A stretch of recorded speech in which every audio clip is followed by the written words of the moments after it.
Kuna zile dhambi ambazo zinatutesa wengi, tunapambana nazo kila siku, tunasema nitaacha hichi, nitaacha hichi, sitorudia kitu fulani, sitorudia dhambi fulani.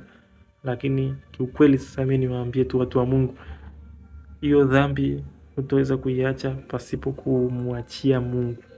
Yaani kwa akili yako hutoweza, kwa nguvu zako hutoweza, hata upambaneje. Maana utakuwa tunajipa ahadi wewe mwenyewe kwamba Mungu nakuhakikishia sitofanya, afu unadondoka. Mungu nakuhakikishia sitofanya, afu unadondoka.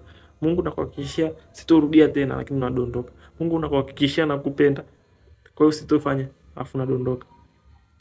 Sasa hapo cha kufanya ni kwamba wewe usipambane na shida yako. Wewe pambana na Mungu. Mtafute tu Mungu daily. Umedondoka, umefanya kosa, endelea kusoma Biblia, endelea kuomba hivyo hivyo. Acha kufocus kwenye ile shida. Focus kwa Mungu, focus kwa Mungu.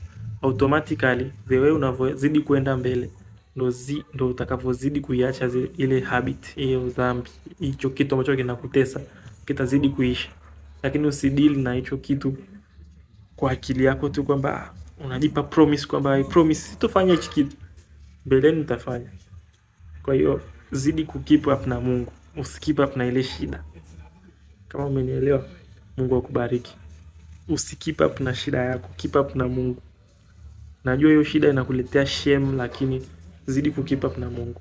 Meisha hiyo.